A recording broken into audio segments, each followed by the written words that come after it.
quando conhecemos a jovem de 19 anos de cabelos cor de limão, Catherine, interpretada por Elle Fanning, ela se empurra sonhadoramente em um balanço para frente e para trás, entrelaçado de flores exuberantes. Nessa época, ela ainda era Sofia, mas isso não importa muito. E o ano era 1762, ou alguma coisa por aí. Não é uma data exata, isso porque The Great se autodenomina uma história ocasionalmente verdadeira, e está repleta de eventos divertidos e intencionalmente não históricos. A série desaparece com gerações inteiras de Romanovs e inventa uma série de personagens e situações que com certeza são destinadas a dar aos estudantes de história russa muitos aneurismas. Huzá!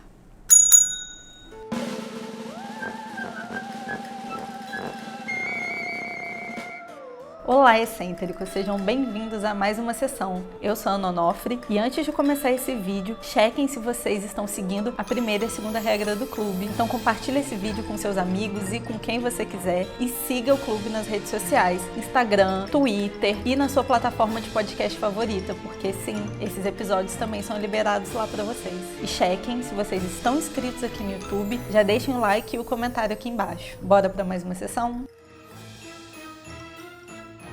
The Great é uma produção original da Hulu, que teve sua estreia em maio de 2020 e conta com 10 episódios de quase uma hora que vão te trazer sentimentos ambíguos, nos levando das gargalhadas à repulsa em questão de segundos. E para os apaixonados por filmes e séries de época por causa da estética, assim como eu, The Great é um banquete mais que agradável aos olhos. Criada e co-roteirizada pelo premiado roteirista australiano Tony McNamara, que também é o roteirista do filme A Favorita, então qualquer semelhança entre as duas obras não é mera coincidência. Mas a fascinação do Tony pela Catherine é antiga. Em 2008, ele escreveu uma peça de teatro e fez um filme contando a história da monarca. Podemos dizer que The Great é uma adaptação totalmente repaginada dessas duas criações. Antes de deixar a sua casa na Prússia para se casar com Peter, o imperador da Rússia, interpretado por Nicholas Hoult, a jovem Catherine está animada e ansiosa com tudo que está por vir, morando em um palácio, sendo uma imperatriz casada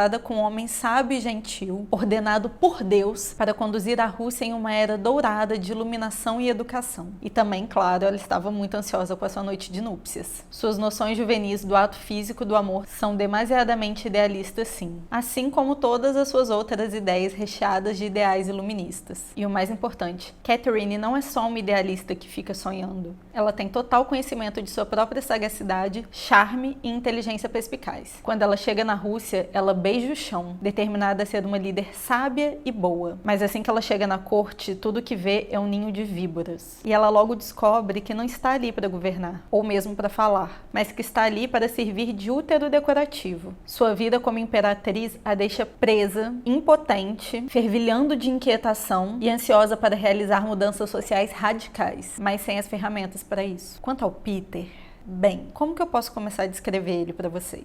Tem um coração gentil e um pau enorme. Pouco antes de presentear a sua nova esposa com um urso, transar com uma mulher da corte na frente dela, socar Catherine no estômago, atirar no urso que ele tinha dado para ela de presente, conspirar para assassinar a Catherine e depois acabar desistindo e resolver dar para ela um amante, o Leo, interpretado pelo Sebastian de Souza. Quer dizer, o Peter é um pesadelo, um sádico de rosto bonito e roupas caras. Ele não é um idiota. Apesar de muitas vezes parecer ele tá mais pro tipo narcisista grosseiro e arrogante que vive uma vida de privilégios obscenos. Ele é o imperador, mas se parece mais com o astro do rock vulgar, preguiçoso e dissoluto, que foi criado para esperar amor e lealdade daquelas pessoas que ele considera insignificantes, exceto na medida em que eles continuam produzindo o suprimento necessário para alimentar o ego dele. Hoult claramente se diverte interpretando Peter. Ele embarca nos pensamentos egocêntricos, cruéis, imaturos e até infantis do personagem, ao mesmo tempo em que nos permite ver lampejos de humanidade e bondade, qualidades que praticamente foram retiradas dele e que acaba tendo muito a ver com a forma como ele foi criado. O enredo de The Great ao longo dos 10 episódios é muito agitado. O status de Catherine sobe, desce, sobe de novo, tudo muito rapidamente. E as suas conspirações para tentar matar o marido acabam dando em nada várias e várias vezes. E eu confesso que no início a gente torce mesmo para que o Peter morra, mas depois a forma como o personagem vai ganhando o nosso coração é diferente. Não dá pra saber exatamente em que momento deixamos de ter raiva e passamos a sentir pena dele. De fato, é difícil estar por perto do Peter, ainda que tenha uma tela que nos separe dele. Mas existe uma coisa quase que perversamente cativante na forma como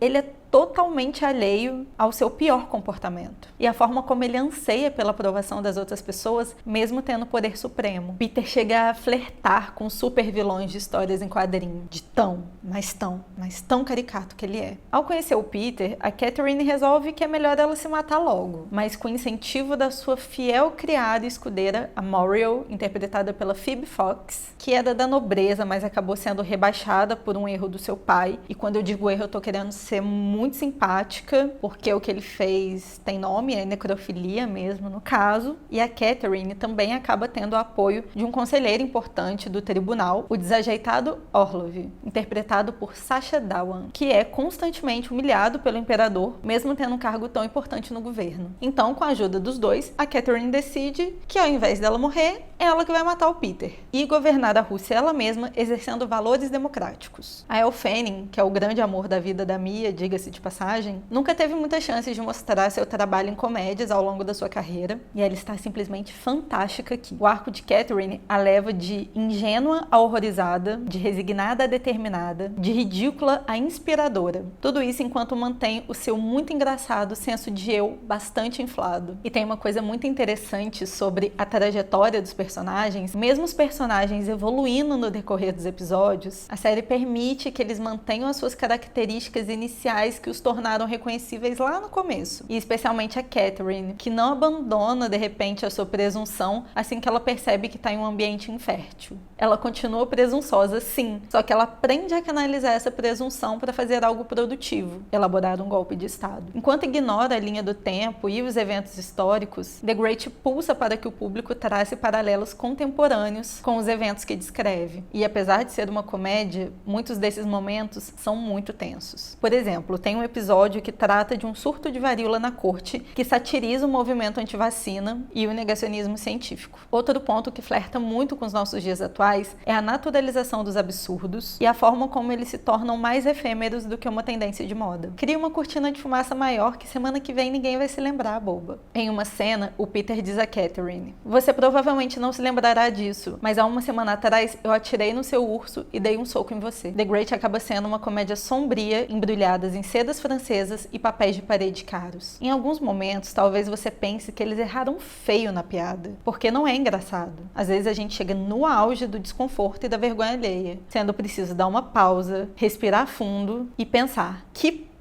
é essa? Esses momentos capturam o sentimento de um país refém de um idiota excessivamente confiante. Parece familiar para vocês? Aquele mundo em que Catherine se encontra é implacavelmente horrível e absurdo. E às vezes, tudo o que temos a fazer é cair na gargalhada. The Great é a própria personificação do ditado. Seria trágico se não fosse cômico. Não, como que é?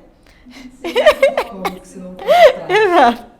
The Great é a própria personificação do ditado. Seria cômico se não fosse trágico. A série fala sobre privilégios, alienação, falta de conhecimento da própria realidade de um país e não isenta a mocinha da história disso. E a cena que escancara isso é quando ela se convence que deve prestar um consolo para os soldados feridos na guerra. E aí nós temos a visão da Catherine em um deslumbrante casaco brocado com acabamento de pele, enfiando cuidadosamente um macarrão de pistache na boca ensanguentada de um soldado sem braços e rodeado de cadáveres. Essa cena é particularmente assustadora, porque a gente acaba se lembrando milhares e milhares de pessoas morrendo de Covid e 14 milhões sendo gastos em leite condensado, não é mesmo? A série dá o melhor de si quando sublima os eternos dilemas políticos e agnósticos. Radicalismo versus progresso incremental, intelectualidade versus forças, etc., em jogos completamente sem sentido de superioridade. E apesar de todas as suas tolices, e eu não tô sendo pejorativa aqui, tá? The Great entende uma verdade muito antiga. A performance pública, seja na Rússia do século XVIII ou agora em qualquer lugar do mundo, pode ser um jogo totalmente tolo. A segunda temporada já está sendo gravada e vamos cruzar os dedos para que ela seja lançada ainda em 2021.